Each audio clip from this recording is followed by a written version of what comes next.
All right, good evening, everyone. It's so good to see so many faces in the audience today. The regular business meeting of the Independent School District 279 School Board is called to order at 6:04 p.m. on June 22nd, 2021. This regular business meeting of the Osseo School Board is being conducted in person and in compliance with Minnesota Statute 13D.01. Up to 12 members of the public can be seated in the boardroom, and up to an additional 15 persons can attend on site in the nearby cafeteria. This work session can be monitored electronically by streaming online from the district website, and an archived recording of this work session will also be available on the district website. Seated in front of you this evening from my left to your right, Director Tamara Grady, Director Thomas Brooks, Director Jackie Mosqueda-Jones, myself, Kelsey Dawson-Walton, Director Tanya Simons, Director Heather Douglas. Superintendent McIntyre is also present in the boardroom. We're missing General Counsel Tim Palmatier, who is joining us remotely. The superintendent's cabinet and other district administrators are seated in another conference room with a live stream of this meeting being shown on a monitor. Individuals will come into the boardroom as needed. Those of you who can, please stand for the Pledge of Allegiance. Director Simons will lead us, please. I pledge allegiance to the flag of the United States of America and to the republic for which it stands, one nation, under God, indivisible, with liberty and justice for all. Amen. Board members, in front of you is the agenda. Are there any additions or changes to this agenda? Is there a motion? So moved. Okay. Director Thomas Brooks. Seconded? Second. Okay. Director Douglas.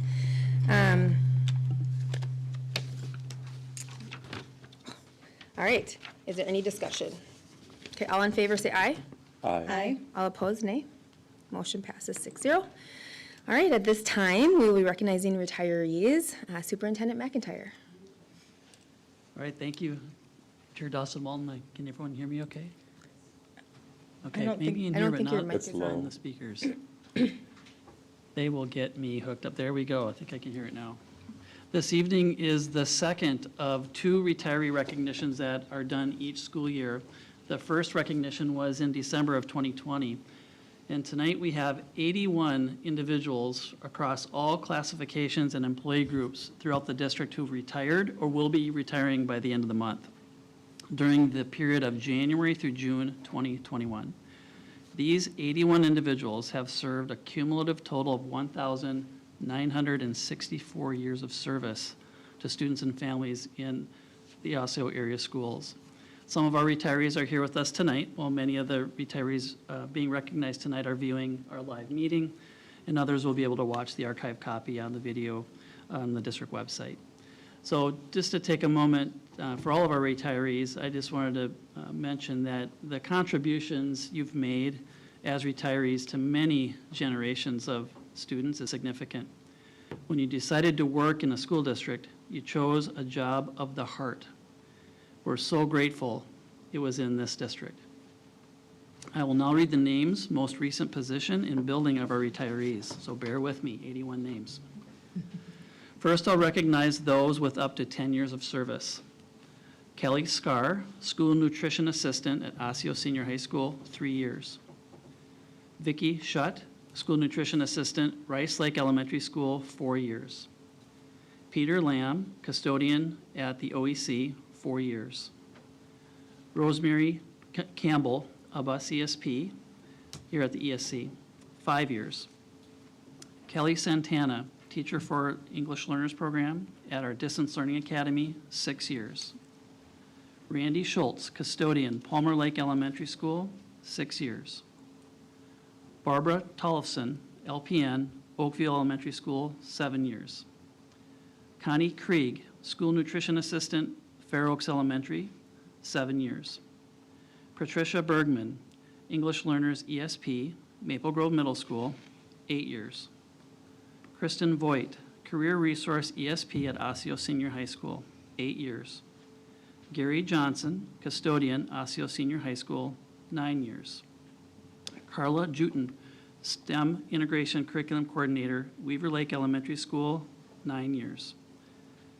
Julie Cram, AESP at the Enrollment Center, 9 years. And present in the boardroom tonight is Virginia Trogan. Virginia, are you here? There you are, hiding from me over there.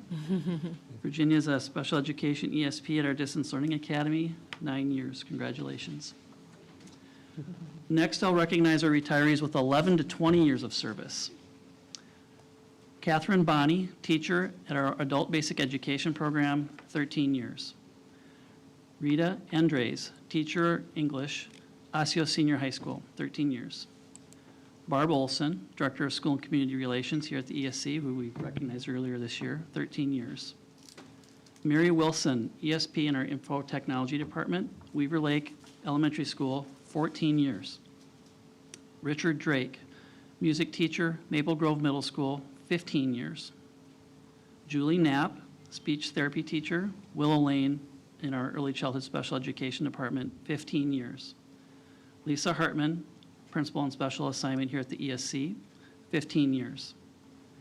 Sharon Poppendek, special education teacher, Maple Grove Senior High School, 17 years. Geraldine Levinson, teacher in our special education department at the Distance Learning Academy, 18 years. And Marjorie Holmes, are you in the audience, Marjorie? There you are. Okay. Our instructional music teacher at Zanewood Elementary School, 19 years. Congratulations.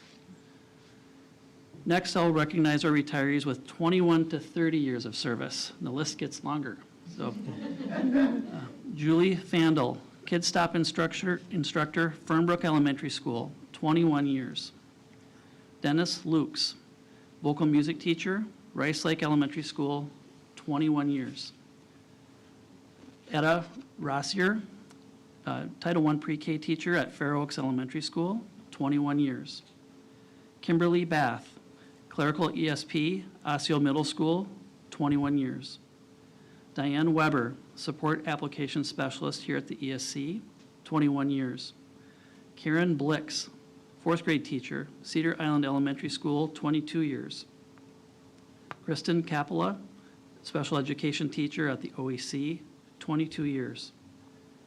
Kristen Regazio, kindergarten teacher, Rush Creek Elementary School, 23 years. Allison Spots, school nutrition assistant, Osseo Middle School, 23 years. Linda Rude, AT PPS coach here at the ESC, 24 years. Deborah Haig, ECFE ESP at Arborview, 25 years. Malia Mosafari, Kid Stop ESP, Elm Creek Elementary School, 25 years. Teresa Gitz Borgstrom, first grade teacher, here tied to the ESC or related to the ESC here at 26 years. Ann Colden, fifth grade teacher, Oakview Elementary School, 26 years. Teresa Wallach, special education ESP, Fernbrook Elementary School, 26 years. Victoria O'Toole, AT PPS coach at the ESC, 27 years. Sharon Bischoff, school nutrition manager, Oakview Elementary School, 28 years. Renee Bookie, fifth grade teacher, Oakview Elementary School, 28 years. Carol Jolson, ESP volunteer coordinator, Fernbrook Elementary School, 28 years. Linda Burke, teacher of vocal music at Woodland Elementary School, 29 years. Cynthia Price, special education ESP, Elm Creek Elementary School, 29 years. Michelle Quick, teacher of vocal music at Rice Lake, Rush Creek, in Cedar Island Elementary Schools, 29 years. Is Michelle in the audience tonight? Okay. All right, thank you. Jane Jevry, first grade teacher at Basswood Elementary School, 30 years. Jane Hillbrands, special education teacher, Brooklyn Middle School, 30 years. Cynthia Lothsgard, special education building coordinator at Osseo Senior High School, 30 years. Laura Luth, special education ESP, Weaver Lake Elementary School, 30 years. Maura Nelson, English teacher, Osseo Area Learning Center, 30 years. Hope Gillette, information technology ESP at Crestview Elementary School, 30 years. Cheryl Meyer, health teacher in our Distance Learning Academy, Okay, this is a group of 31 to 35 years. Okay, so we're Cheryl Meyer, health teacher at Distance Learning Academy, 31 years. Rachel Raz, social worker, Distance Learning Academy, 31 years. James Ringgold, science teacher, Osseo Middle School, 31 years. Vicki Thompson, fifth grade teacher at Fair Oaks Elementary School, 31 years. Donald Brandel, electronic services lead technician here at the ESC, 32 years.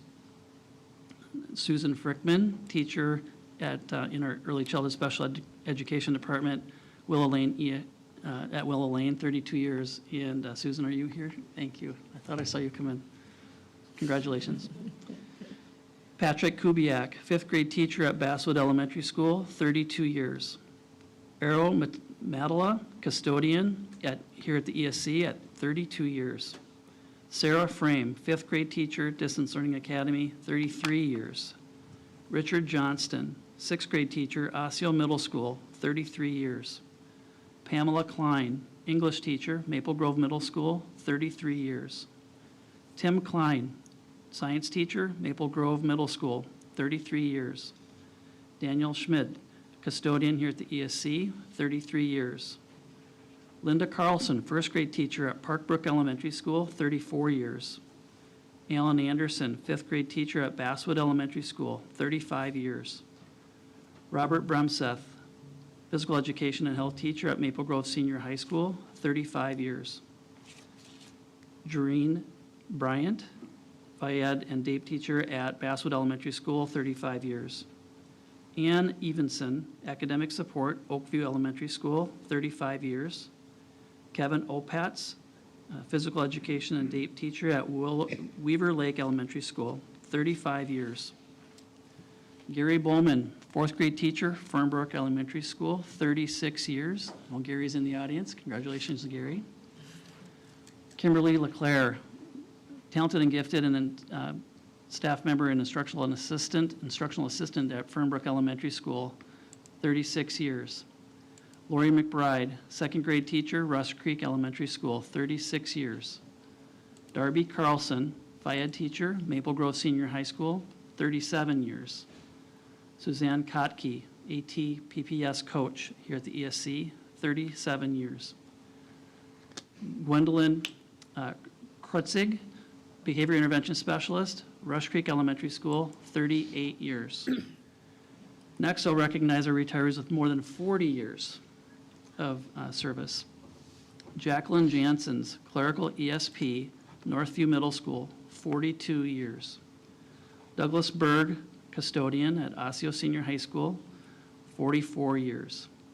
And Dana Truth, STEM curriculum coordinator, Brooklyn Middle School, 44 years.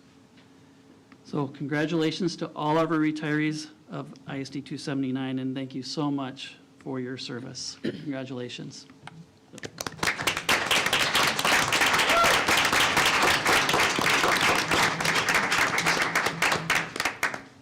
Thank you, Superintendent McIntyre, and thank you all. I just, just listening to the names on that list, I know many of those names, and I just, I don't think I fully understood what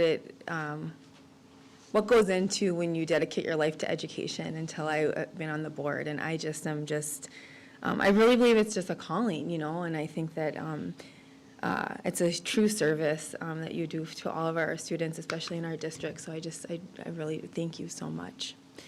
And enjoy retirement, most importantly, right?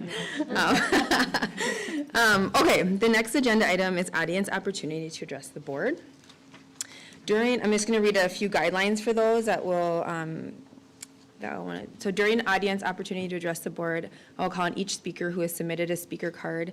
We ask that speakers keep their comments to 3 minutes. The board does not take action or discuss matters during this portion of the meeting.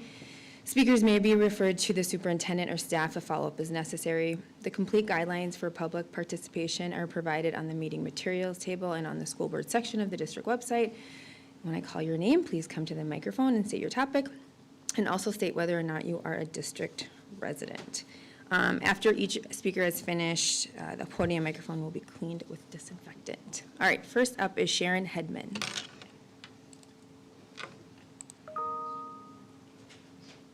Sharon Hedman. I'll go see if she's in the cafeteria. Okay.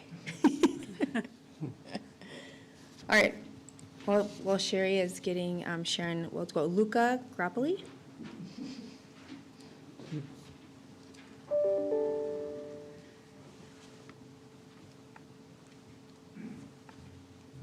Hi. Thank you so much for allowing me to come and share my thoughts on the gender policy. I appreciate the opportunity to speak. I'll try to keep it in 3 minutes, whatever. However, I just want to let you know that I am not for this policy. When I was reading the language, it says that school district strives to provide programming and facilities where all students feel safe and supported. I was transgender for 30-plus years, and it was not a life that was very good for me at all. In fact, I was most suicidal when I was in that life. So, having come out of this, I do pastoral care with people who are same-sex attracted and who are struggling because of being in this. So it's very difficult for them. But when you say all students feel safe and supported, I'm wondering where the room is going to be for people who don't want to follow into this narrative. I mean, there's people who know that they're born this way, you know, genetically male or female, and where's the place for them to have their rights protected? Because I deal with students in the high schools, and they say there's no place for us, nobody's listening to us, and now we're being discriminated against. So it's very difficult for them. So I'm wondering if you're going to have a place for them as well. And what is it going to look like? I mean, are we going to have a bathroom for every person individually in every school in Minnesota? I mean, how is a little girl that's 10, 11, whatever, have to go into a bathroom with somebody who owns a penis? I mean, they shouldn't have to be in front of that. When at that young of an age, your eyes shouldn't see certain things. That's not okay for them to have to see that or be exposed to that. And I understand all of the things that go on behind this, because believe me, I used to push for this narrative that's going forth right now when I was in that lifestyle. Another thing I wanted to address was in point E, where it says the opportunity to participate in co-curricular and extracurricular activities. And I'm wondering what that means. I mean, does that mean that, we don't know what that means. There's no language in here that says what this curriculum is. Does that mean that that people who identify as a female are going to learn how to use feminine products? What does this mean? I mean, some of the schools are teaching how to masturbate and have anal sex, and that's not okay for that stuff. But people didn't know this stuff beforehand. So I think the audience, the school the people that live here need to know what's going on. So I thank you for your time, and this is a very serious issue, and I don't want to see the gay community be discriminated 30 against. seconds For remaining. them, okay? So thank you. Thank you. Luca, I didn't hear whether you were a resident or not. When I what? Are you a resident, a parent? Resident. Okay, thank you. Thank you. Sharon Hedman.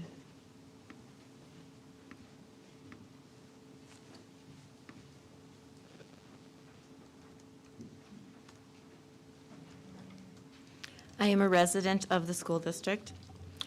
I have read that about 90% of children with gender dysphoria outgrow it by the time they go through puberty, and that giving puberty blockers to children is a life-altering decision with negative health consequences, whether or not they transition into their opposite sex of what they were born.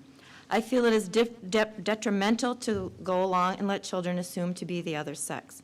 What if after 2 or 3 more years of cross-dressing and being called the opposite sex, the child has the desire to switch back, but people around the child are so proud to affirm the child in their desire to switch that the child is afraid to speak out and transition back. I respectfully ask the school district not to approve the policy. Thank you. Jason and Missy Verona.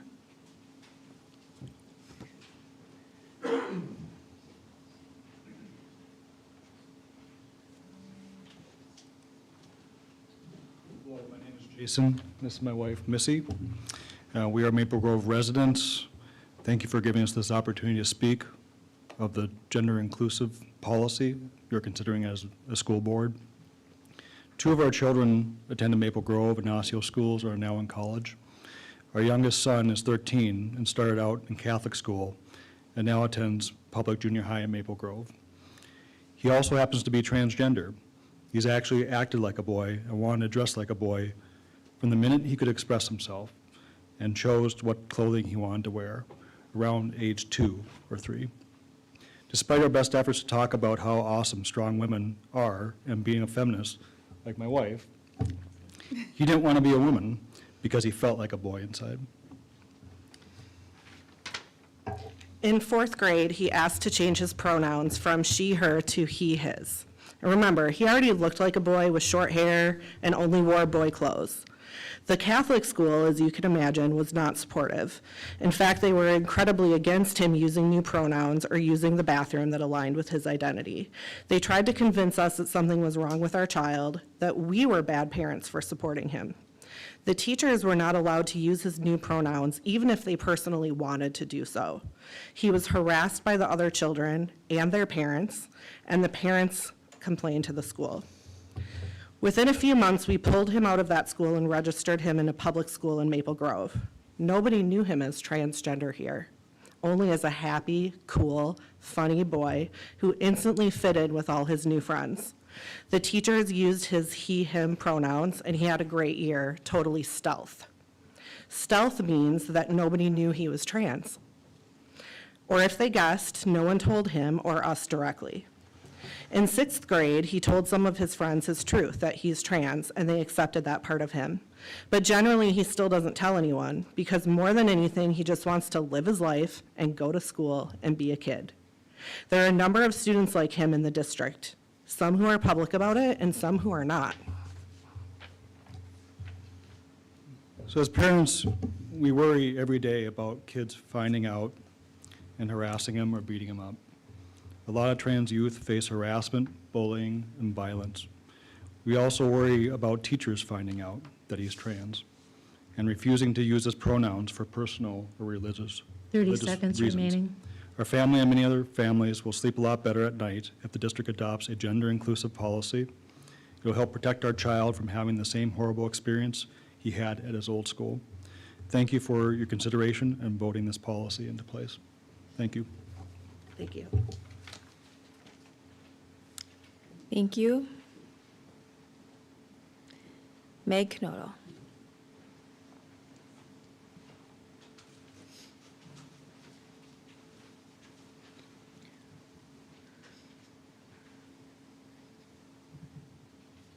Good evening.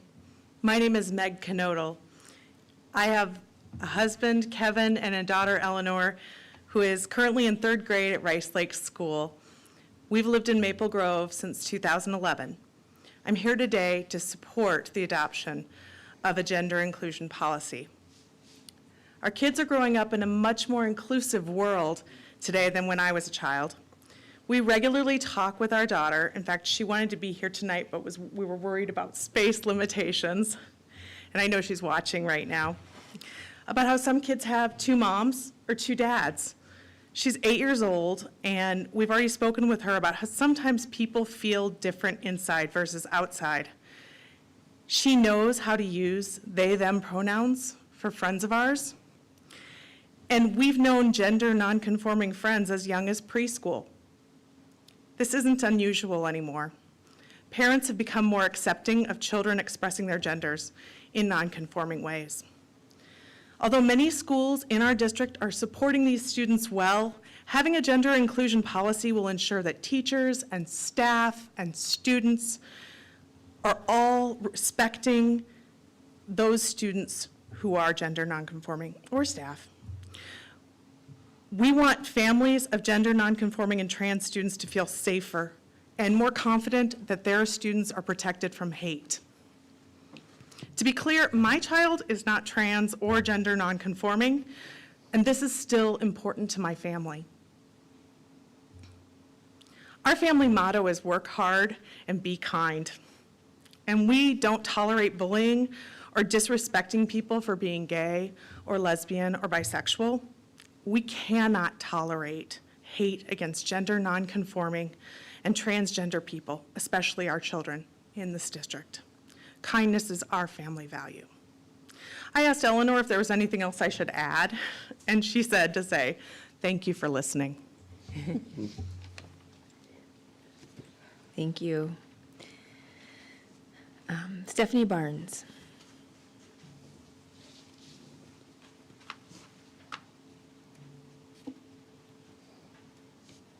Good evening, Chair Dawson Walton, school board members, and Superintendent McIntyre. My name is Stephanie Barnes, and I am a 4-star instructor at Weaver Lake, a position I have held for 14 years now. While I do not currently reside within the district, I am a product of the district, a Park Center graduate. I married a fellow district employee, and we have decided to open enroll our 2 children here in the district, and our 3rd will be coming here in the fall. I am here tonight to speak on behalf of my fellow KidStop instructors, as well as our ESPs and the role we played during the COVID pandemic. I invite you to travel back with me to spring 2020 when we first received word that all schools would be closing indefinitely. During this time, the stay-at-home order was issued and individuals around the state were ordered to stay in their places of residence as much as possible. At this time, while everyone was leaving school and their places of work, my KidStop colleagues and I stepped into the schools in order to care for the children of our essential workers. Armed with a spray bottle of unknown chemicals and little knowledge about social distancing and no mask mandate, we confidently stepped into this new role. In addition to supporting our students' academic needs, we were also charged with what I believe to be even more important, supporting our students' social and emotional well-being. As we were surrounded by fear of the unknown, we showed up in person each and every day, ready to comfort, support, and encourage the children within our care. We continued this work throughout the end of last school year. Fast forward to September 14, 2020, when the district began in the district learning model. Once again, KidStop ESPs and my fellow instructors began our work within the buildings in person. I remember that first day walking my own 2 daughters down that familiar but empty hallway to their KidStop room, where I entrusted their care to my friends and colleagues in the KidStop program. Knowing that my 2 daughters were in good hands, I was able to do the work that I love, teaching my 16 preschoolers down the hallway in 4-star. Each day I witnessed my own children not only attending every single one of their meetings, but also completing the majority of their CESA activities. They also blossomed socially during this time as they built new friendship under their care of their KidStop staff. Fast forward one last time with me to the end of November when the district once again pivoted to the distance learning model. KidStop ESPs and we instructors packed our personal vehicles with classroom furniture, toys, supplies, curriculum, and moved it all to designated hub sites where we were once again to work in person each and every day with the children in the emergency care program. I personally spent an entire weekend setting up my new temporary classroom in Fernbrook so that we could have some continuity for my preschool students. I learned from my daughter about the alarms that her KidStop staff helped her put on her tablet so she could attend her meetings on time. I learned that her KidStop teachers were purchasing supplies out of their own pocket at Michael's so they had fun things to do in between meetings. I saw staff helping students with assignment, leading activities, and essentially building one relationship at a time. Because of this, my husband and I were able to do our really good work in the district, both at Rice Lake and Weaver, because of the care they had. I ask that you remember these 3 vignettes as you begin contract negotiations and as you work through the parameters of budget and pay. Please note that my colleagues and I are not a zero. Thank you for your time. Thank you. Thank you, everyone, for your addressing the board. Our next agenda item is the superintendent's report, so I'll hand it over to you, Superintendent McIntyre. Kind of lonely over here.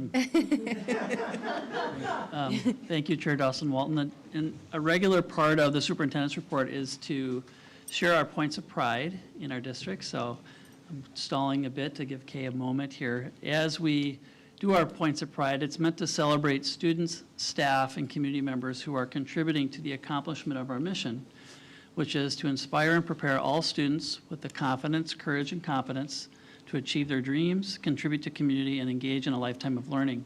So first tonight, I'm going to share some kind of updates with you in the area of achieving dreams.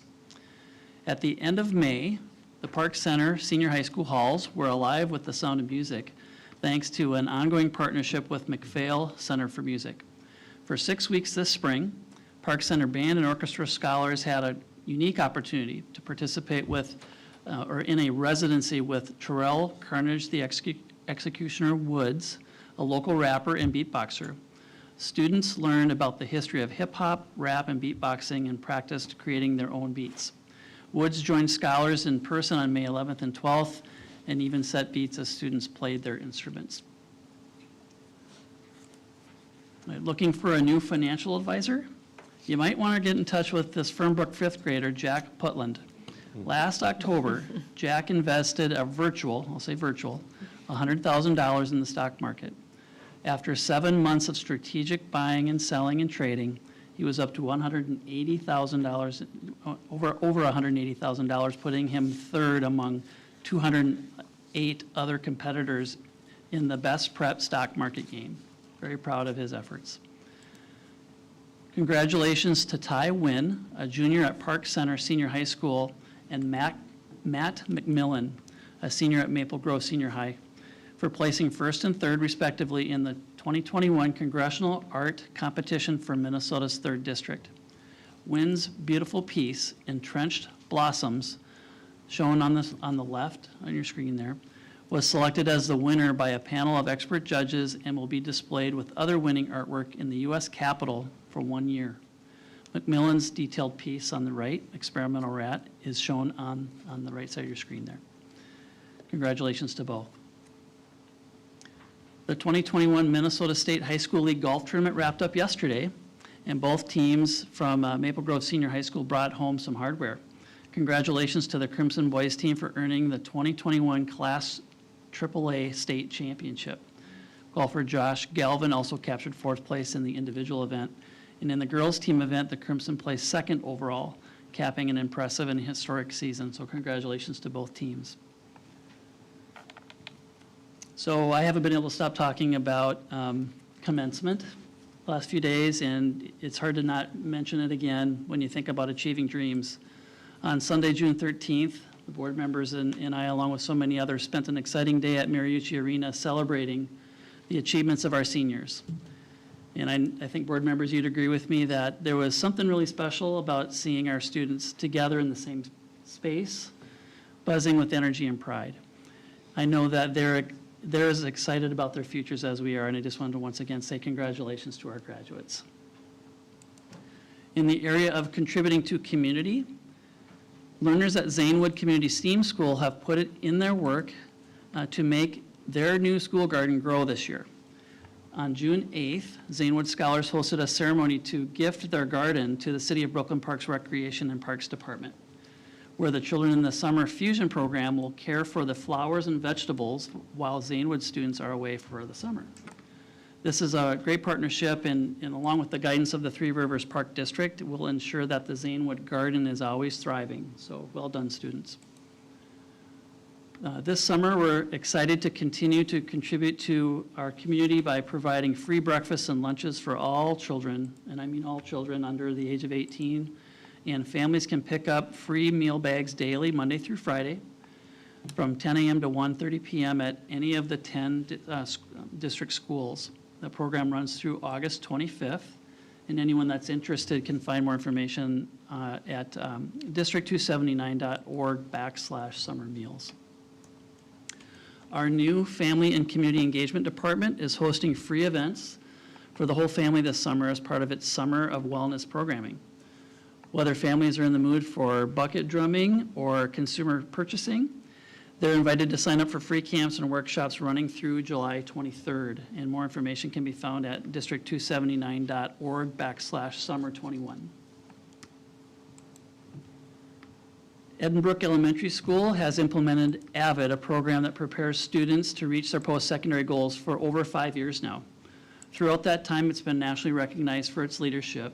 And Principal Aaron Kruger and Academic Support Instructor Lindsay Patterson were one of 20 AVID teams recently selected to present an hour-long presentation on best practices that was viewed by other AVID schools across the country. The team's presentation explained how AVID Center family events like car parades and drive-through celebrations have played a role in keeping families engaged during such a very unusual school year. So just a thank you to the leadership at Edenbrook Elementary. And last but not least, Edenbrook, along with Oakview and Elementary School and our Osseo Learning Center, have been recognized as 2021 Sustaining Exemplar Positive Behavior Interventions and Supports Schools.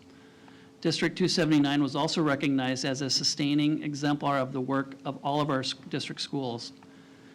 PBIS is a framework that we use district-wide to approach behavioral intervention.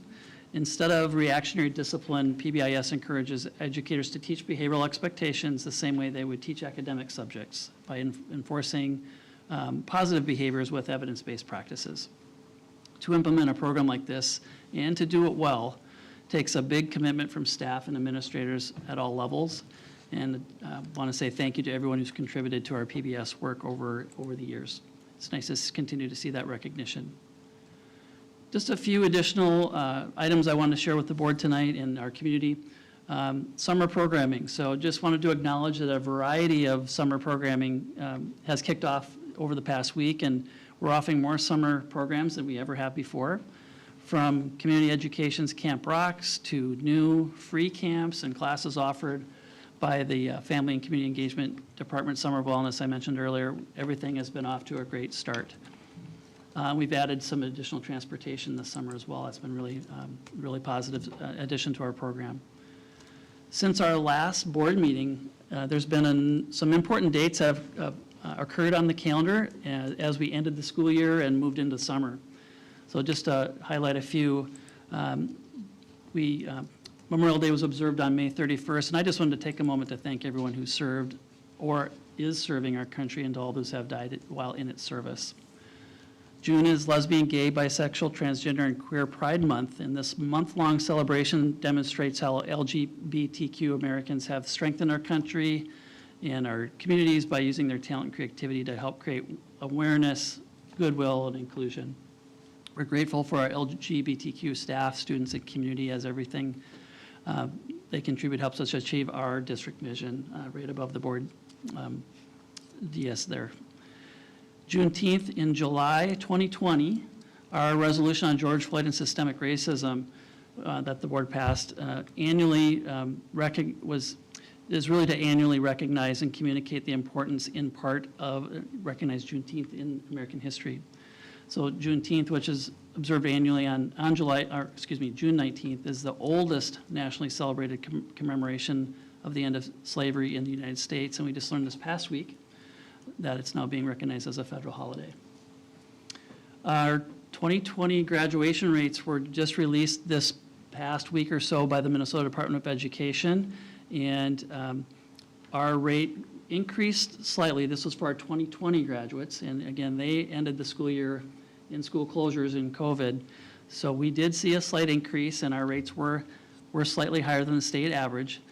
Although I think we're all in agreement that there's work to be done to help our students achieve their dreams, and this data will be really an important factor along with other measures in our next year's improvement plans, as well as the district's ongoing strategic planning effort. So our academic excellence is just at the core of so much of our work, including closing the achievement gap on all state mandated measures. This spring, I had a chance, I didn't know if this was going to happen, but it did. So I was able to get out to all of our high schools and hold face-to-face listening sessions with students at all 4 of our high schools. And these listening sessions provided scholars with opportunities to talk with me about their daily lived experience through the past year and the impact they felt from COVID-19, from the social unrest and the racial equity work efforts in our district, the academic, social, emotional, and mental health supports that we tried so hard to help them to face this year's challenges. And students really took that opportunity seriously. They looked ahead to next school year and offered some constructive suggestions for us on how we can improve supporting them in their learning. So I just want to personally, again, thank our scholars for giving me their time and their insights. And then lastly, just a reminder of the ISD 279 Foundation's Reading is Fun 5K, which will be held again virtually this year between August 1st and August 12th. Brian Severson Hall wouldn't forgive me if I didn't put a plug in for this tonight. Your participation in the event will help us support our media centers in Osseo area schools. So make sure to register by July 1st to be guaranteed a t-shirt. And you can go to the district279foundation.org for more information. So Chair Dawson Walton, thank you, and that concludes my superintendent's report for this evening. Great, thank you so much. So our next agenda item is school board committee reports. So I will start with Director Grady. Thank you. I would like to take a moment to recognize Pride Month and to share with you all the immense gratitude for all of my friends and family who are part of the LGBTQ community. Thank you for supporting my family. Thank you for showing me the power of authenticity and self-actualization. You have made me a better person. To each and every LGBTQ scholar, teacher, and staff member in the Osseo School District, happy Pride Month. My report is about the policy committee meeting that we had on the 27th of May, and that is where we agreed to move the gender inclusion policy, which will be read tonight by the district's general counsel on the agenda later tonight. So thank you. Thank you. Director Brooks. I have no committee reports. Okay, thanks. Director Mosqueda Jones. I have 3 committee reports. District 287, Intermediate District 287 had 2 meetings since our last regular meeting. We are continuing on with the superintendent search. Thursday night, we will be interviewing a search firm. We also recognized our retirees in 287. I got to see a video of the graduations from all 9 sites and programs. It was great to see them as well as I attended Park Center Senior High's graduation, so it's one of the highlights of being a we also had a superintendent evaluation of Superintendent Lewandowski, and highlights our appreciation for her advocacy at the state and federal level for mental health. And the only concern is that she does not take enough time for self-care, Superintendent McIntyre. That was a hint. Did you eat breakfast? Very subtle. I also was able to stand in for Director Grady in the Northwest Suburban Integration School District joint board meetings for 2 of them. It was a tough year getting all the programs going because of the pandemic. But a highlight was that the virtual professional development sessions were better attended than professional development has been in the past. They have one coming up for those in the audience that need professional development, a virtual workshop on August 25th, Healing the Healer and the Adjusting Child, which is led by Dr. Aja King, who was our leader for the Forum on Race that Community Ed co-sponsored. The director's contract was renewed, and then Weaver Lake and Brooklyn Middle School have waiting lists for the main school programs, but Zanewood still has openings, and you saw their awesome gardens, so spread the word. That's 2 of my reports. The last report is several of us attended the Hmong Heritage Class end of the year celebration via Zoom on June 2nd or June 6th. It was a great celebration of students and their work throughout the year in learning to speak Hmong and write and express their heritage through art, writing, and songs. And I was able to purchase one of those art pieces, and I'm very excited to put it in my classroom. That is all. All right. Director Simons. Yes, I have one report for the District 279 Foundation, and Superintendent McIntyre already kind of stole my main headline there. So it is virtual. I'm definitely disappointed I don't get to be in a mascot uniform again, or costume.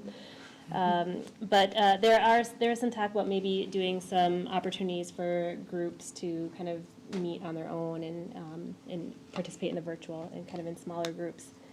So just for those, if you're not familiar with the foundation raises funds for scholarships, for grants, for special programming across the different sites in the district. And so the group had a lot of great discussion on how we can continue to develop funding streams, and I just encourage everybody to take the opportunity, if you haven't contributed, those in the public and residents and families. It's a great opportunity to really provide some unique opportunities in the district and a great program to be participating in. So consider donating to the foundation. And that concludes my report. Thank you. Director Douglas. I do not have any committee reports today. All right.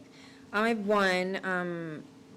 Last week, the RISE committee met. It's a newer committee for really focus on families of color being engaged in our district. And we talked, we really looked at some strategic planning as well as the equity context analysis that was done.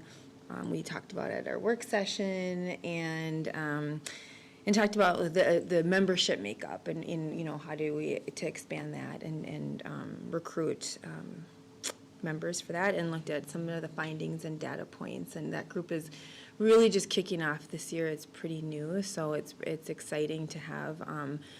We always want more voice from our families involved in a lot of our decisions, so this is really exciting. And so that's all I have right now. So next, our presentation this evening is about the 10-year long-term facilities maintenance plan.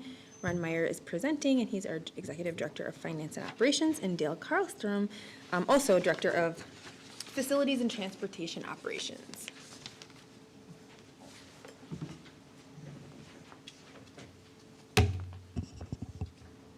Okay, good evening, Chair Dawson-Walton, Superintendent McIntyre, and school board members.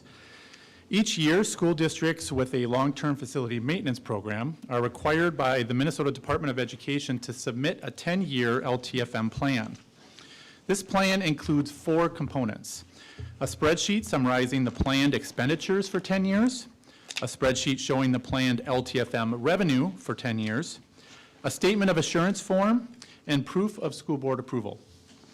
At the July 20th school board meeting, administration will present and request approval of our 10-year plan for submission to the Department of Education. So tonight, we just want to preview some of the elements, of the final documents that you will see in July. So with that, I'm going to turn it over to Dale Karlstrom, and he's going to walk us through some of the projects that have been and will be included in our 10-year plan. Dale.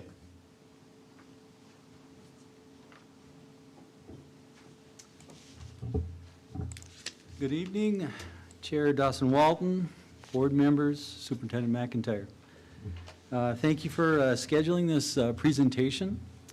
Our annual Ltfm review and update is something that's important to our facilities and important to my department, and I appreciate your hearing us out. This evening, we will be providing a brief summary of the Ltfm process update for the board, and it's a 3-part Ltfm project process of planning, construction, and closeout. I'll discuss the closeout of 2021 and the construction startup of 21-22 projects and the planning of 2022 and 23.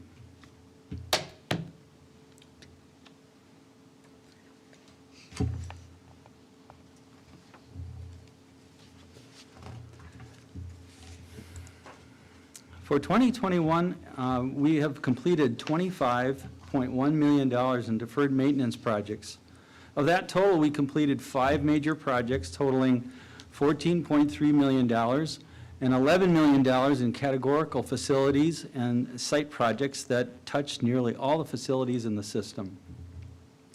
We were able to add almost $1 million in additional categorical projects with Ltfm bond reserves from prior years of the 10-year plan that started in FY 2018. Our Ltfm financial plan further reflects these past savings as we are reducing our Ltfm bond sale for 2022 by $1.5 million. As a quick review, we completed projects at Elm Creek and Rice Lake with mechanical renovations that started 2021 and 2022. The fall of 2020, we began planning and designing development for 4 major projects that are currently underway and scheduled for completion by the end of August. As a reminder, these projects are Osseo Senior High Phase 2, a $6.8 million renovation of a 3-story wing.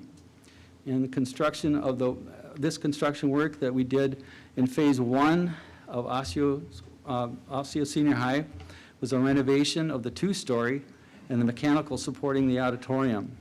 The Phase 2 work will bring new hydronic piping throughout the 3-story wing and update heating and air conditioning in the classroom. In addition, we will be renovating the student restrooms, classroom casework, finishes, and lighting. Fair Oaks Elementary, a $4.8 million mechanical renovation project, will involve the same scope of work that we are doing at its sister school, Birch Grove. We will be replacing the hydronic systems, adding new HVAC systems in the classroom and common spaces, and we will be completing the renovation of the student restrooms of last year, which will allow this project to be completed by the end of August. Birch Grove's Phase 2, the remaining work at Birch Grove will be $1.9 million, and of this total 2-year project of $6 million.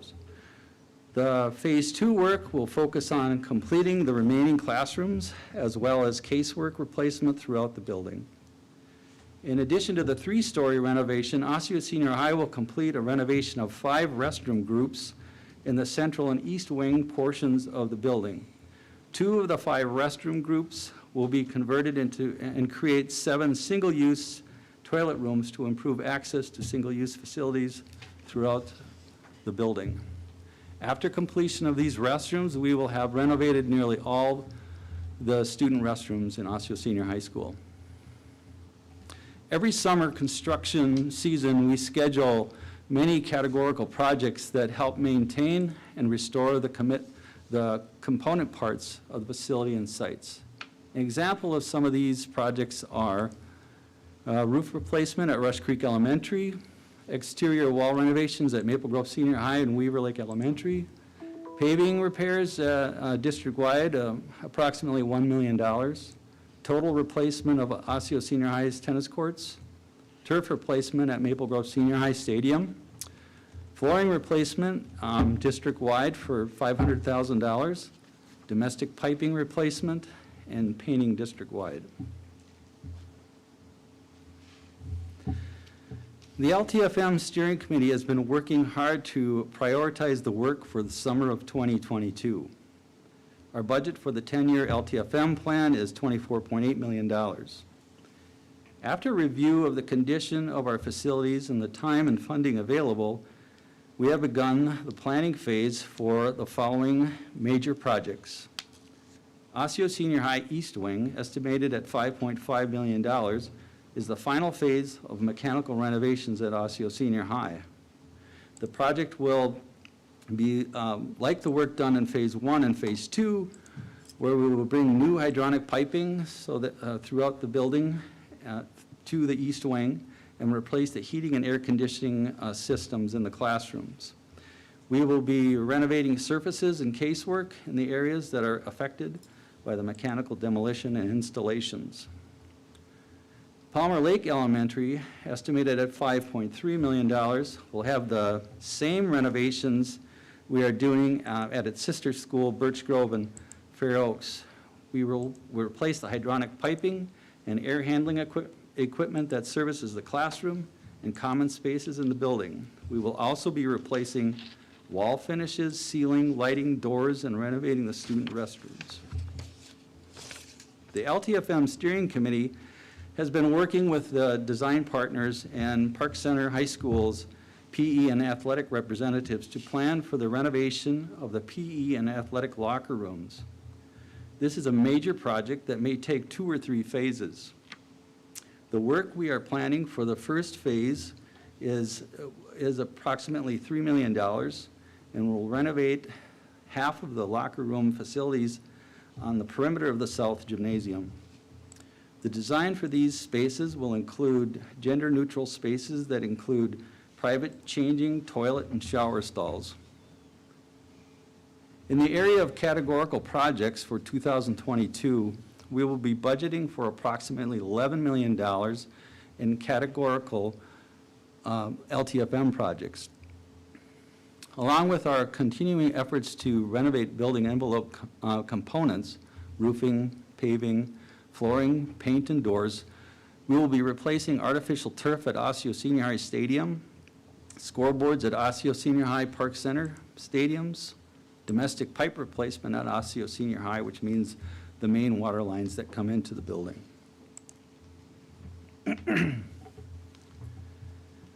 In November of 2021, the board will receive the LTFM project summary sheets for 2022-23. The summary includes all the component parts for the project that tie out to the total project budget. The summary sheet is designed to help the board review each project as administration brings forward recommendations for bid awards. The summary has a brief project description and specifics for professional partners that are designing and executing the project. The three-part long-term facility maintenance approval process will be brought to the board in July. This includes the 10-year expenditure plan update, the revised 10-year revenue plan, and the fiscal year 2023 application for LTFM revenue statement of assurances. Shown here is a draft of the LTFM 10-year expenditure plan that administration will recommend to the board at your July 2021 regular meeting. This is a rolling 10-year plan that the board reviews and approves annually and is sent to the Minnesota Department of Education for their review as well.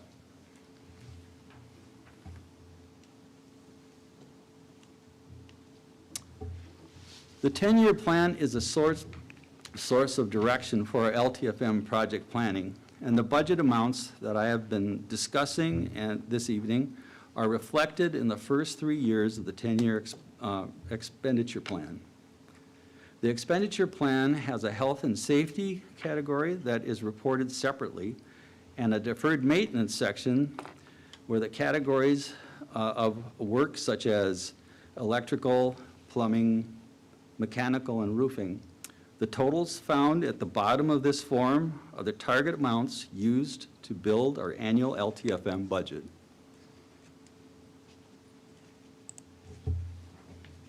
Next, Ron will discuss our revenue projections and next steps for the LTFM reporting and approval process.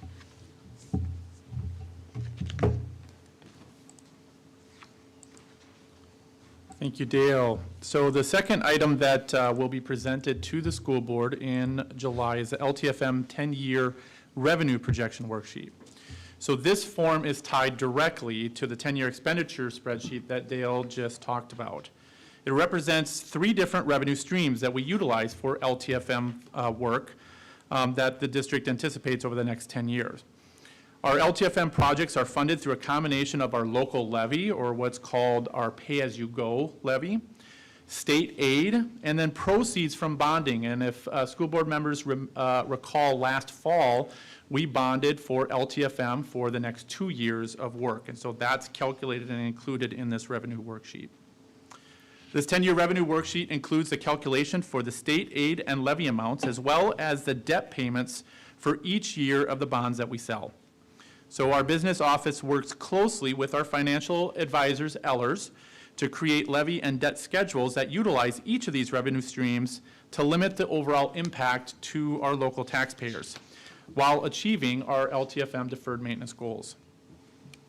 Additionally, on this revenue worksheet is Osseo's obligation to Intermediate 287, their LTFM program. To address the health and safety and deferred maintenance requirements at each of their facilities, District 287 requests each school district to levy for LTFM dollars each year for both the pay-as-you-go element, as well as some debt payments for bonds that they have previously sold for District 287. For Osseo area schools, the total contribution for this next plan is right around $203,500. The board will be asked to approve through board resolution the District 287 10-year LTFM plan at the July 20th meeting as well.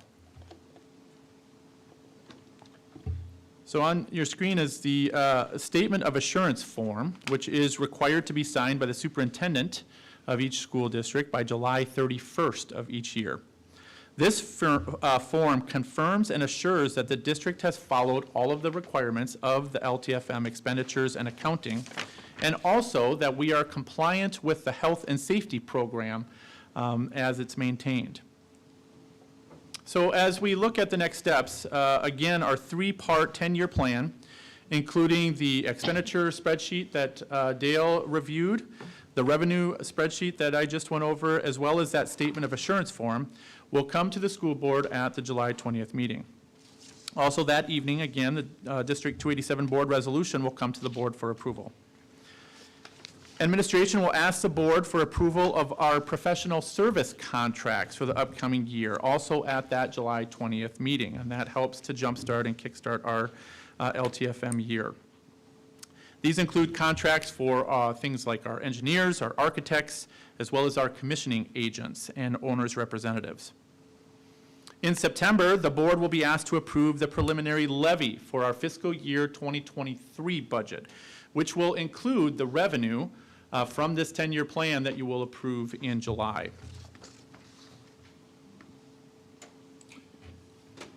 Then in November, the school board will receive, as Dale just mentioned, they will review the summer 2021 projects, as well as get that project summary form that he described for each of the major projects that are planned for next summer, the summer of 2022.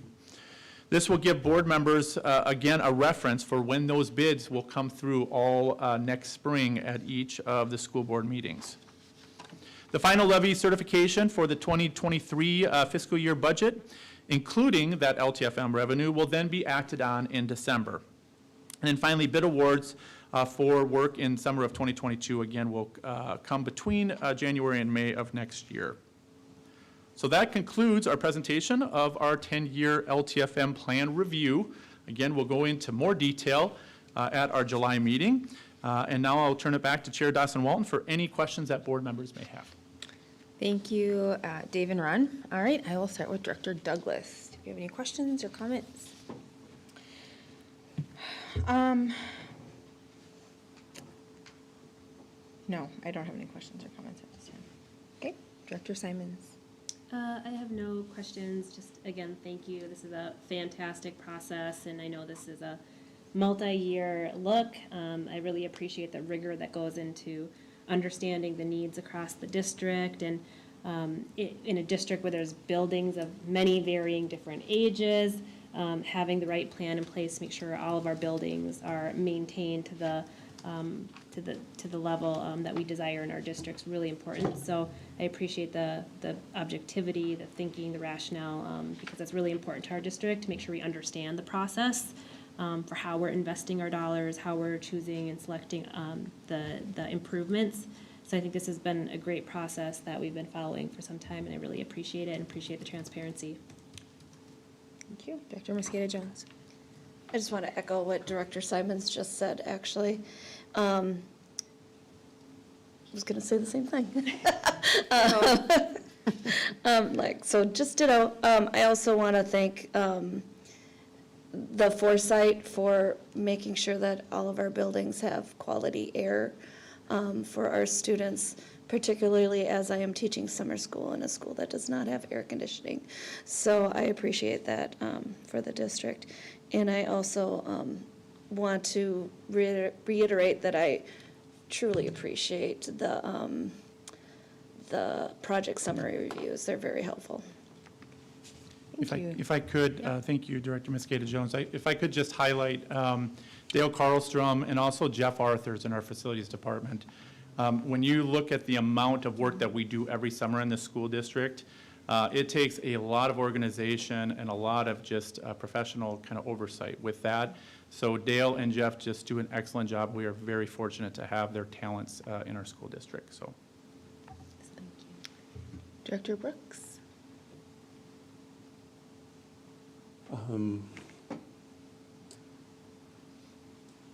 I don't have much else. Yeah, thank you for this report.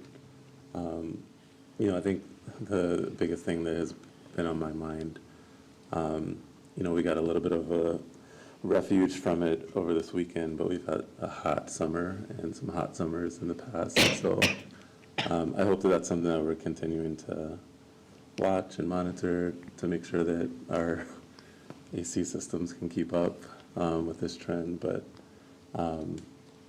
yeah, I thank you for, you know, the report. It was very well put together.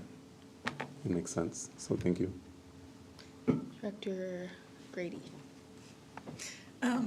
Just to echo everybody else's thoughts, thank you for your work, and I appreciate how much prioritizing you've done to maintain facilities, because not only do these updates keep our learning environments fresh, but it also keeping facilities maintained in the short term is way more cost effective than deferring the maintenance in the long run. So it's not just good for our students, it's good for our bottom line. So thank you for all your work. Thank you.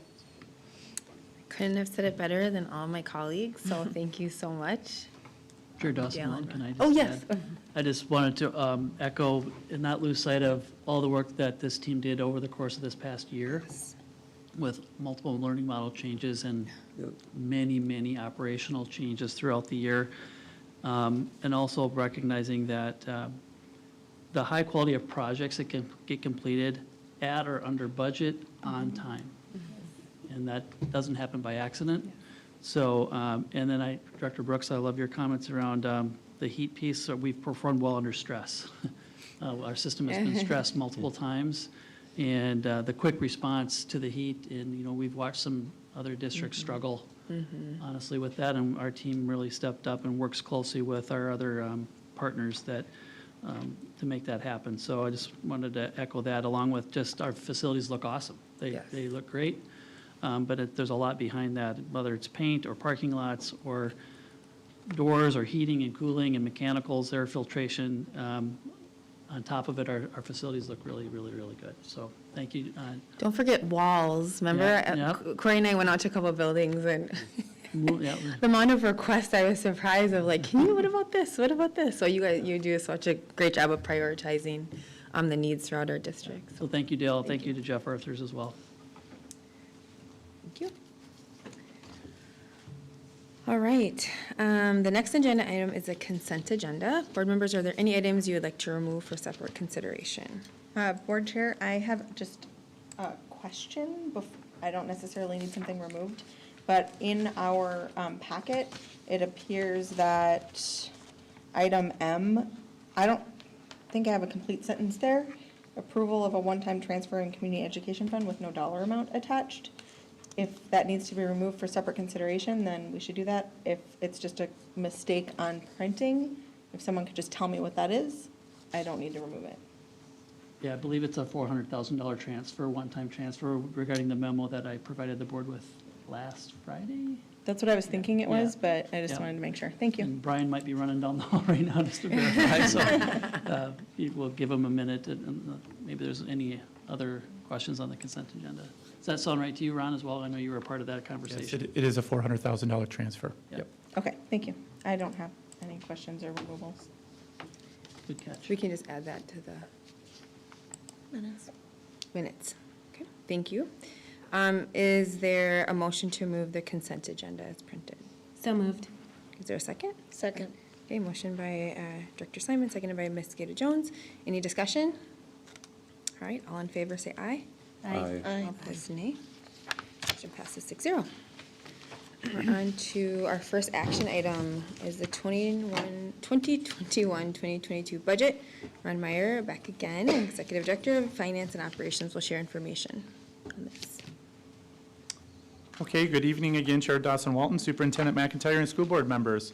Before you this evening is a recommendation to approve the fiscal year 2022 budget. This budget is a culmination of a year-long process of planning and collaborating with various stakeholders across the district. At the school board work session on June 8th, the board heard details of the budget, which include elements from the district's long-range financial planning process. Before I turn it over to Kelly Benusa, our Director of Business Services, to summarize our process and to present the final budget for your consideration, I want to briefly give you an update on the work our team is doing to prepare for the potential state government shutdown if a state budget is not passed by the end of June. School districts were made aware recently that in a government shutdown, there would not be funds appropriated for staff to process payments of state or federal aids at the Department of Education. Therefore, starting on July 1st and continuing through the duration of a shutdown, school districts will not receive our regular payments from the state. So our team is working closely with our financial advisor to ensure that we have enough cash liquid to continue Osseo area schools operations and our obligations without the possible disruption of a state shutdown. In addition to funding disruptions, a state shutdown could also impact some of the reporting timelines and processes, such as the Ltfm 10-year plan that we just spoke of that needs to be submitted by the 31st of July. We will work closely with the Department of Education and will follow their guidance on how to navigate a shutdown so our district can continue without consequences once a shutdown is over. Again, our hope and everything that we are hearing from elected leaders is that they are confident that they will avoid a shutdown, but we are preparing in the event that it does come to reality. Now, to bring us back to our fiscal year 22 budget action item, I will end my comments by saying that our long-range financial planning process is specifically designed to help our school district navigate these unforeseen financial situations, whether it be the unknown of a global pandemic or a possible state government shutdown. Through intentional and thoughtful financial planning, we are able to weather these disruptions when they do come at us. So with that, I'm going to turn it over to Kelly Benusa, and she will take us through our fiscal year 2022 budget.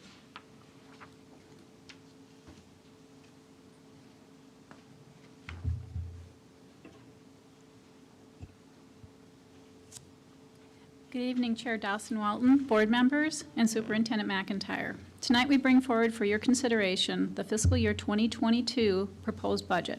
This budget, by process design, is directly linked to our strategic plan and provides resources necessary to support our strategic priority work. The Long-Range Financial Planning, or LRFP, process is very transparent and collaborative in its approach, and it incorporates several stops along the way to receive feedback and direction from the school board. The budget before you incorporates all of the school board's input. We thank you for your attention to this work along the way so that we can bring forward a budget for which you are well prepared. Budget decisions are made using the Long-Range Financial Planning Framework, which includes a financial forecasting model that provides the basis of our budget planning for financial sustainability. Budget planning, including aligning our resources with the mission and strategic plan, an assessment of the impact on productivity and essential services, its impact on our work to ensure equitable student achievement, and then compliance with legal requirements. The school board engaged in several work sessions throughout the budget development process, and at the February 9th work session, the board carefully considered the budget recommendation. The Lrfp advisory team's assessment of impact was provided to the board prior to the action by the board at the February 23rd school board meeting. Here's a summary of the LRFP framework. The framework provides coherence between our system's strategic plan, the allocation of resources through the collaboration of budget managers, and it describes the direction provided by the school board. The LRFP process has been used in planning for the general transportation operating funds since fiscal year 2013 and for all other budgeted funds since fiscal year 2014. Budget planning, approval, and implementation is a continuous process. We follow a similar timeline every year. The board met to set the budget targets at the November work session, which provided direction for staff in preparing the program efficiency, abandonment, and redirection, or PARE narratives, that describe needed adjustments to meet budget targets and then complete the work on strategic priorities. The levy was approved in December, and the PARE summaries and strategic priorities were approved by the school board in February. We then prepared the final budget, and we monitored the impact of the legislative session and COVID-19. This is a biennial funding year. However, since the session has not ended with any guidance for schools, no change in the basic formula allowance is included in this revenue budget. The budget presented is the same as the budget discussed at the June 8th work session. The budget is the culmination of this process, and will continue this process for next year's budget. Now we'll provide information regarding the fiscal year 2022 budgets. The budgets that will be adopted are for all 5 funds presented on this slide. In this presentation, we'll provide detailed information about the General Operating Transportation Fund because it makes up most of the overall budgets. Details of these budgets were discussed at that June 8th work session. The fiscal year 2022 General Transportation Fund revenues are budgeted to decrease 1.08% or $2.8 million compared to the fiscal year 21 revised budget. Areas of revenue decrease were as follows. The voter-approved operating referendum due to a decrease in the rate of growth of projected students, as well as prior year adjustments for referendum market value for $2.3 million decrease. Declining enrollment revenue decreased $1.3 million due to the impact of COVID-19 on fiscal year 2021, and then unemployment revenue decreased $1,669,000 due to the impact of COVID-19 from fiscal year 21.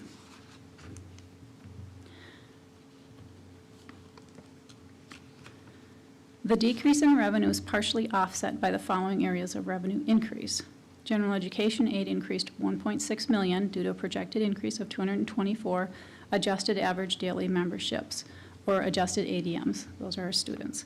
And special education increased $1,250,000 due to revised estimates for fiscal year 2020 and fiscal year 2021 special education revenue calculations that impact the fiscal year 2022 revenue formula, as well as co-curricular revenue increase of $320,000 from the fiscal year 2021 mid-year adjustments due to the impact of COVID-19.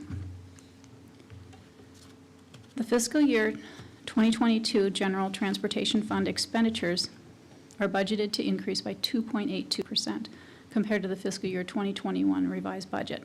This is lower than the district trend of 3.5% and the board tactic of 3%. The budget tonight is slightly less than previously projected and includes the February 23rd board-approved adjustments. Through the long-range financial planning process for fiscal year 2022, the board approved an increase in budget capacity of $416,422. The long-range financial planning adjustments include reductions to align our decreased enrollment projections with programs and services. And then the strategic priorities include the creation of the 279 online, which is a kindergarten through 12th grade online option for students. The net effect of the revenue and expenditure budget variance on the proposed General Operating Transportation Fund budget results in an anticipated operating deficit of almost $16 million for fiscal year 2022. The fiscal year 2022 ending fund balance is projected to be 23.77% of annual expenditures, or $63.8 million. The proposed fund balance is slightly higher than was anticipated in February.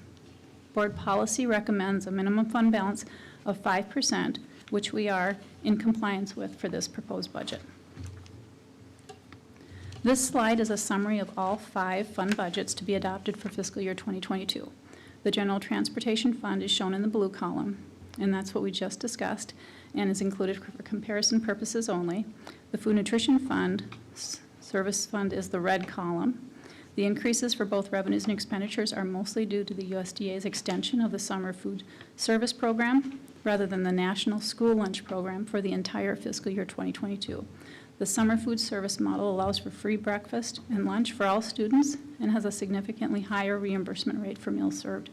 Overall, the Food Nutrition Services Fund balance is projected to increase $748,000. The Community Service Fund is the green column. Overall, the Community Service Fund balance is projected to increase $484,000. Revenues are increasing $2.8 million, and expenditures are increasing $1.4 million. Those increases are mostly due to anticipated participation increases in school-age care, adult and youth enrichment, and then school readiness programs due to the impact of COVID-19 on fiscal year 2021. The budget adjustments for Lrfp of a negative $288,967 were approved at the February 23rd school board meeting and are included in the fiscal year 2022 budget. The Capital Land Proceeds Fund is the purple column. The Capital Land Proceeds Fund revenue is projected to increase mainly due to the certificates of participation for additions through lease levy and then the voter-approved inflationary increase in the capital technology levy. Expenditures are increased by 17.34% or $2.5 million, mainly due to staff and technology needs, and then this increase in revenue together with the increase in expenditures results in a planned reduction in the Capital Land Proceeds Fund balance of $1.2 million. And then the last fund is the debt service fund, which is the orange column. And the 57% decrease in revenue in the debt service fund reflects the required levies for ongoing debt service payments. The decrease in revenue is due to prior year bond issuances included in the fiscal year 2021 budgeted amounts. And the 54% decrease in expenditures then reflects the required annual principal and interest payments for outstanding debt, as well as one-time payoff of debt issuances in fiscal year 2021. The debt service fund balance is projected to still be at $3.6 million at the end of fiscal year 2022. And so before you, the action item tonight is the recommended adoption of the fiscal year 2022 budgets for all funds. And the adoption means that the budget was prepared in accordance with board direction. And that concludes the presentation. Thank you. Thank you. All right, is there a motion to approve the fiscal year 2022 budgets for general operating, transportation fund, food and nutrition services fund, community service fund, capital land proceeds fund, and debt service OPEB fund? So moved. Okay, is there a Second. second? Okay, motion by Director Douglas, seconded by Director Brooks. And is there any discussion? We'll start with Director Grady, if that's okay. No. No questions, just thank you for all of your hard work, and the entire department and team. Thank you. Thanks. Director Brooks? No questions. Thank you. Thank you. Dr. Mosqueda-Joe? Nope, thanks for following the moving target. I appreciate it. It's been a crazy year. Absolutely. Director Simons? I have a couple of questions. For the online school strategic investment, do we see any potential changes to the assumptions given enrollment at this time versus the original assumptions, or are we still on track, or will that be revisited later?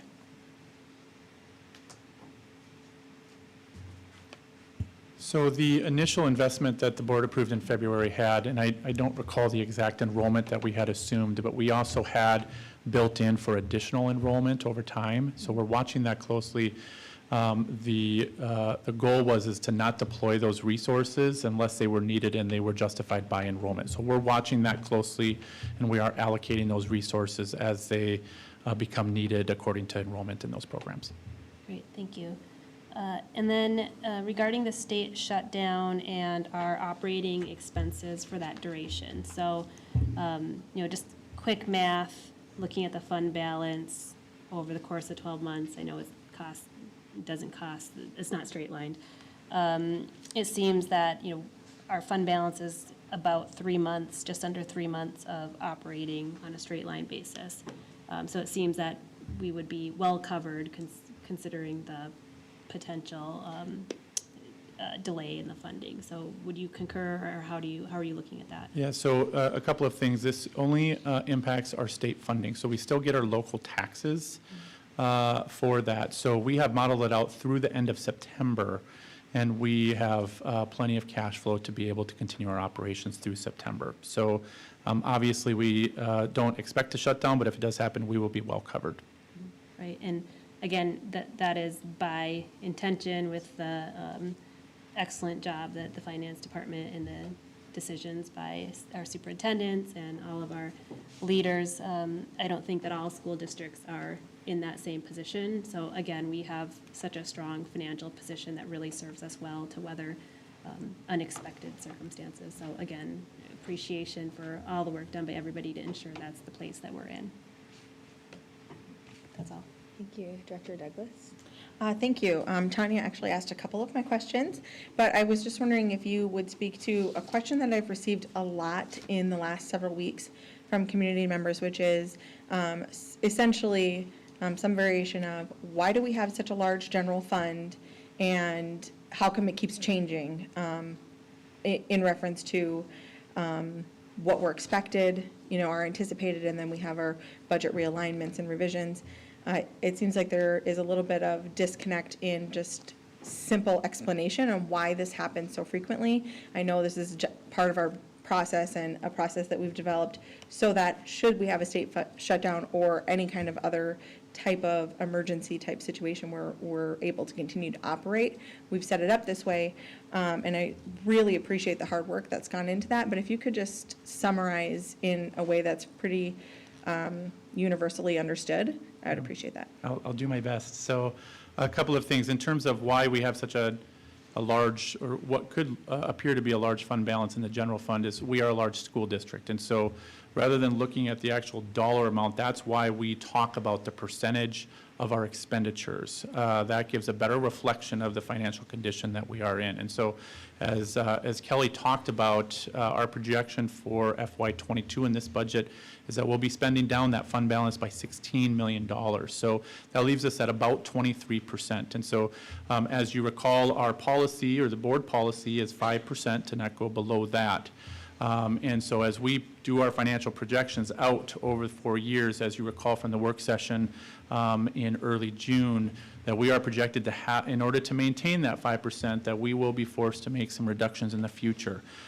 So one of the values that we have as a school district is to be very thoughtful in our approach and making sure that the assumptions that we create are reasonable, but also that are not too aggressive. And we want to make sure that we are making decisions now and for the future that are realistic and that will put us in the place where we can withstand something like a state shutdown or a COVID pandemic or something like that. And so the recommendations that we bring in the board that they have conversations about and ultimately approve are based on that philosophy through our long-range financial planning process that involves multiple stakeholders as it relates to those assumptions and also to any adjustments that we do. So a couple of other time components to our process is that we do a mid-year revised budget in February, that then we're able to get a little bit more closer to what we think is reality based on things like additional revenue and enrollment, which drives a lot of our revenue that we have, as well as expenditures and any agreements that we may have with bargaining groups that we can do as well. And then our year-end audit that will come to the board in November, and that actually gives a snapshot in time on where we ended the year and the financial condition, and then we incorporate those year-end financials into our future projections and decision-making as we move forward. I don't know if that answers your question. Yeah, that helps. Thank you.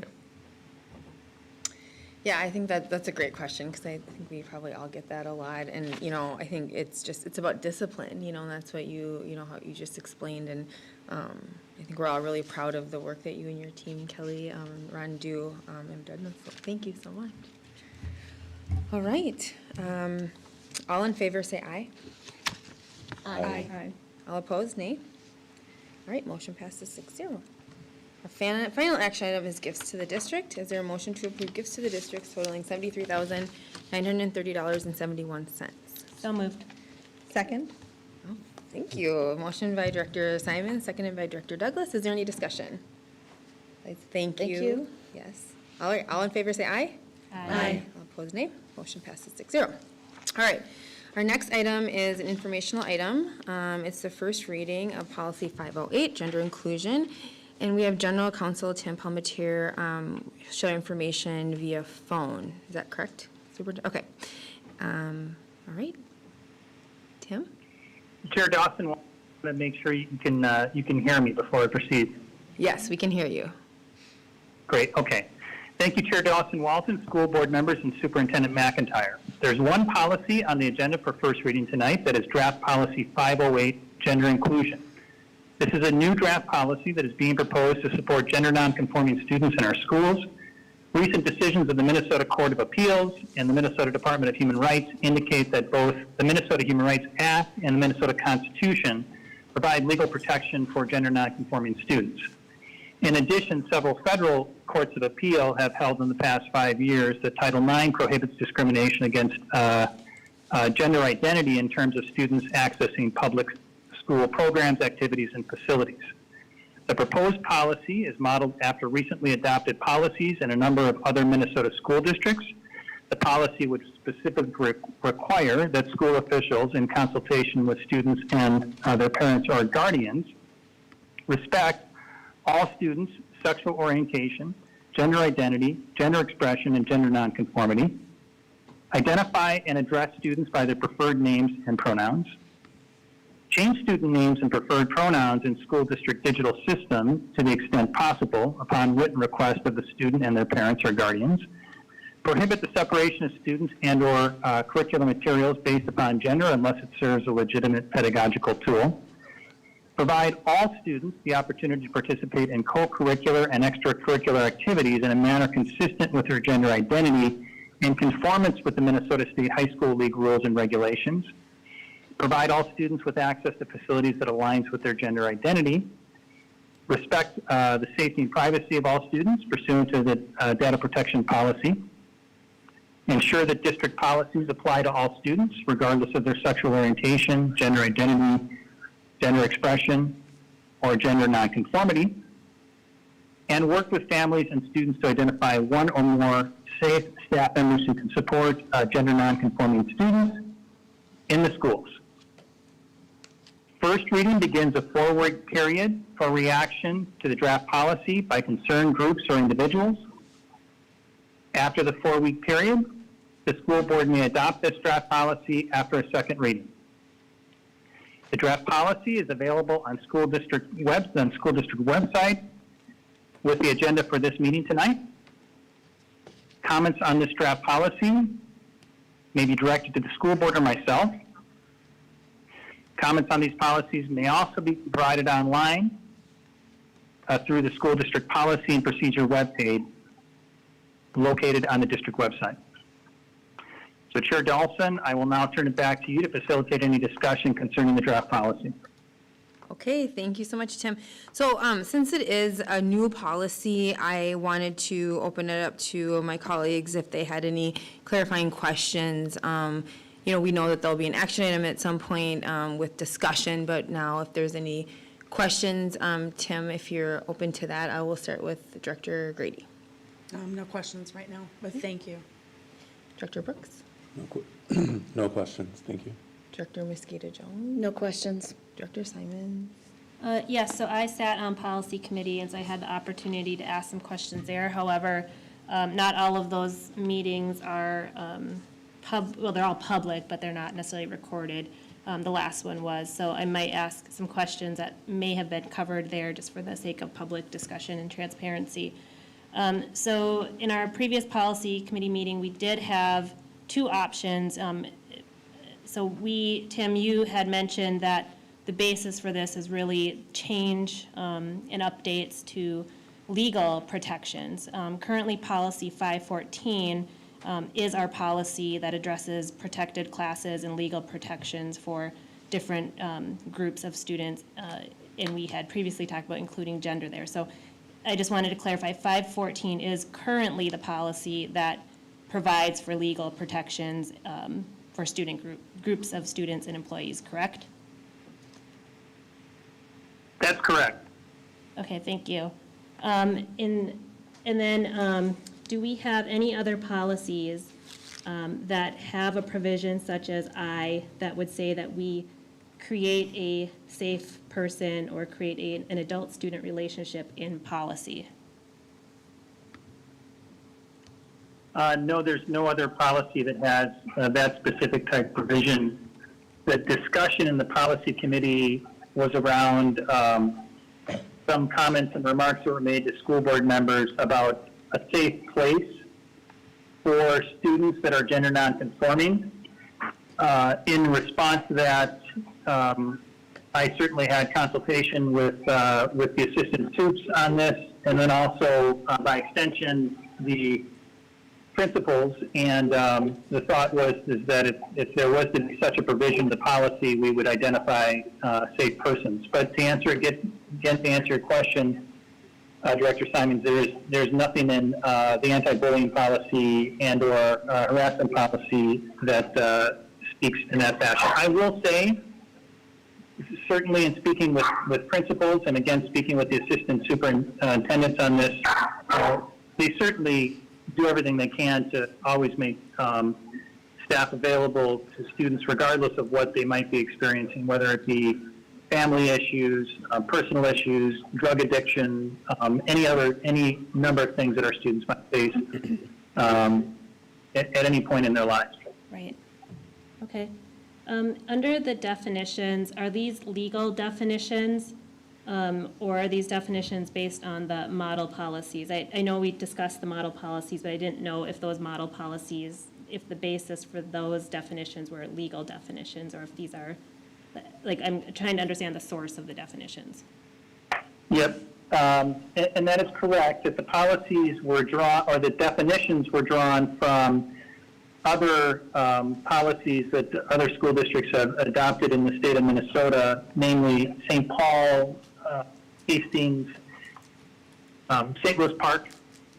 We also, because of the nature of some of the requests that were made during the policy committee meeting discussions, I drew other definitions from, I believe it was the Stonewall Project, to be able to inform definitions and terms used in the policy. Okay, and I have one final question.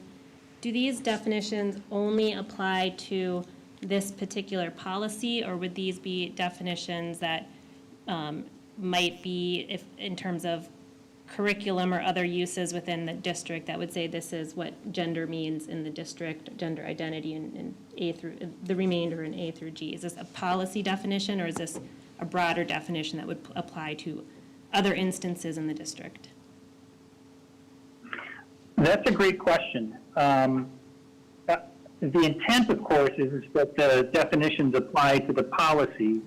When we were discussing this in the policy committee, my direction, or my advice was to say that the definitions should only be provided if they inform the policy. Now, to reach back to your question, could someone say that we've defined a particular term in one fashion or another? I suppose that's true. Certainly the intent is to make sure that the policy definitions are what's being fleshed out here, and not some broader definition for maybe, like you said, curriculum purposes. Okay, that's my questions at this particular time. Oh, sorry, one last question. So you named a bunch of ways in which the public can provide input and commentary. Will that information be funneled to the board as well, or will that be more of an operational component? The way that it would work is I would provide some indication of the comments and remarks that we got from students in the community and parents. And so my intent would be to provide those at the second reading or before even the second reading, so that the board is apprised of where we're at in terms of reaction. Okay, thank you so much. Thank you. Director Douglas. Yes, I have several questions. My first question is actually specifically related to one of the questions that Director Simons asked, which was about the other policies that may pertain to this. And I noticed that we have policy 102, which is a district-wide policy, compared to this policy, which is a 500 series, which is a student-based policy. And our District 102 policy specifically identifies that we have a district human rights officer that is designated to coordinate compliance efforts of policy 102, which specifically says that in compliance with current state and federal statutes and regulations in providing educational and employment opportunity, the district will not discriminate on the basis of race, color, creed, religion, national origin, sex, sexual orientation, age, marital or parental status, or status in regard to public assistance or handicap. It further goes on to say, in all their educational practices and activities, district staff will strive to provide whatever learning materials, facilities, activities, and experiences are needed to overcome the limitations imposed by the traditionally stereotyped roles of minorities and women. So I feel like that pretty much encompasses the majority of what the purpose, the scope and purpose of this policy is. Can you please speak to that? Sure, and I will also indicate that policy 413 includes provisions that deal with discrimination, harassment. This policy, I think, is in line with what some school districts have done in carving out a specific gender inclusion policy. And so, is it true that the protections would be afforded perhaps under policy 102, which is, as I don't know if you indicated this, that policy actually is actually probably decades old. Yes, it hasn't been touched in over 2 policy decades. Yeah, so, or policy 413, I think there's definitely overlap. Certainly if there was to be a claim that the student was discriminated against on the basis of their gender identity, that would be investigated, in my estimation, under policy 413 and appropriately addressed. Now, of course, the piece that's a little bit different here is that there has been some change in the case law and also the position of the Minnesota Department of Human Rights over the last 5 or so years. So we're certainly in a different spot than we were 5 years ago in terms of the legal analysis on this type of topic. But again, I would say that either policy 102 or 413 also could have applicability in this case. Okay, I have another question. When you were introducing this policy, you said that this policy was specifically proposed for gender nonconforming students, and that to me sounds very exclusive versus inclusive. Although it is called a gender inclusive policy, it is specifically for gender nonconforming students and does not provide protections for students that do not fall in those categories. Can you speak to that? Well, only to say that, of course, the policy committee and the board as a whole can I think, legally pass a policy of this nature. I think that it's I will say that there have been a number of cases throughout the United States, where districts have passed gender inclusion policies and they've been upheld. I don't know if they've necessarily been challenged on the fact that they're exclusive in their nature, but as a general proposition, they have been upheld. The problem really has become more in issues where a board passes a policy that requires, for example, that a student only utilize a facility or have access based on their identity at birth, or biological sex, the term is used. Okay, so this policy specifically says that all students of the school district will value students' gender and gender identity and expression. I'm sorry, I didn't say that correctly. The quote is, all students of the school district, including transgender and gender diverse students, deserve respectful and inclusive learning environments. It goes on to say that values students' gender identity and gender expression. So that sounds to me like all students of the school district are required to value other students' gender identities and gender expressions. That seems discriminatory for somebody who may not share that value. Can you speak to that?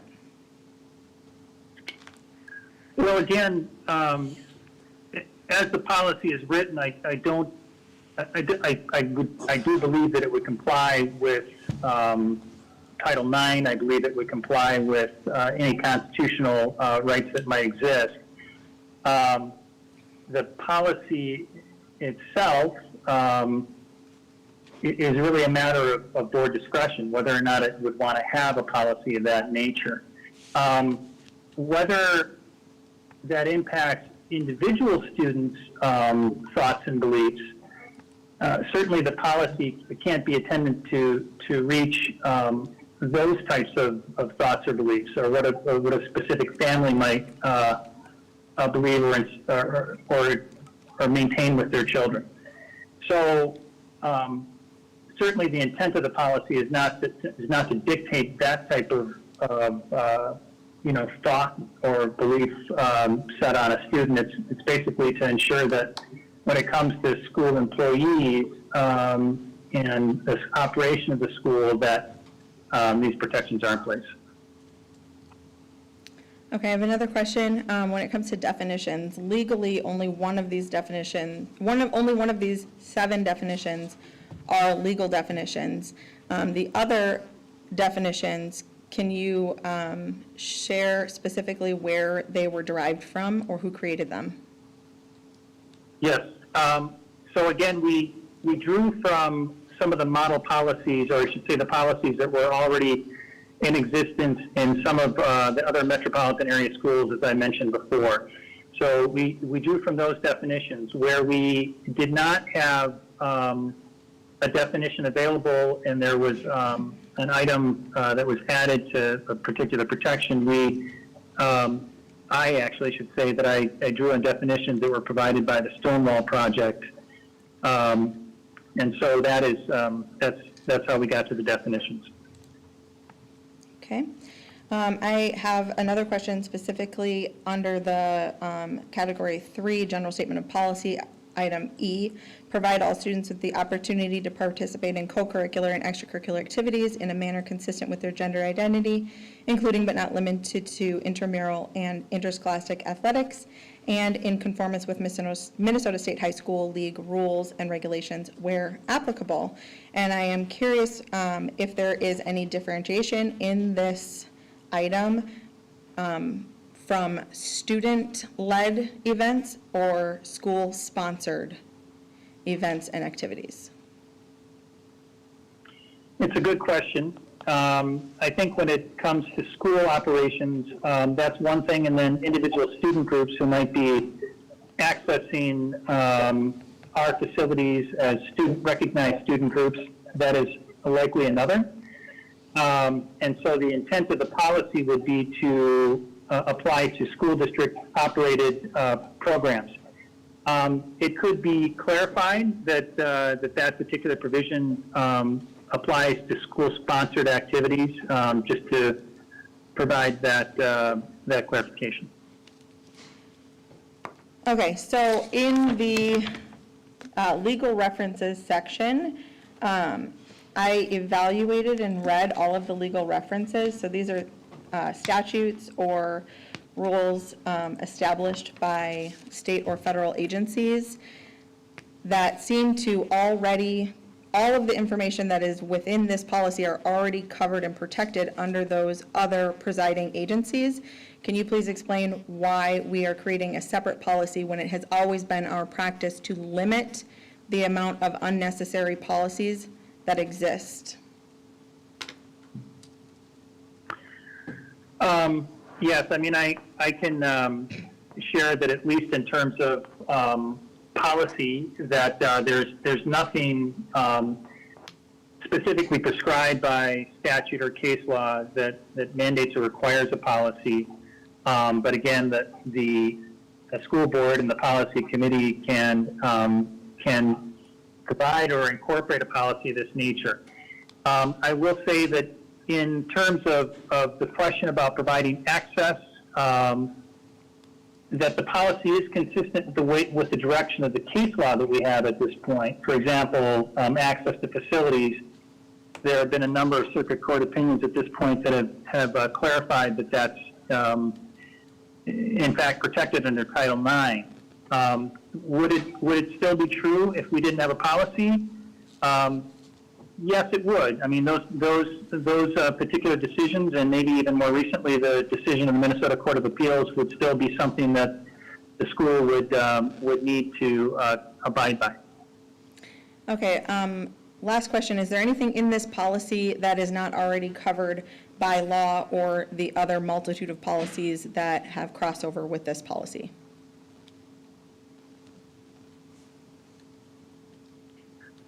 I think what's different about the policy is it's much more specific. So, for example, if we're talking about addressing pronouns of a student who's transgender, this policy provides greater specificity in and around that.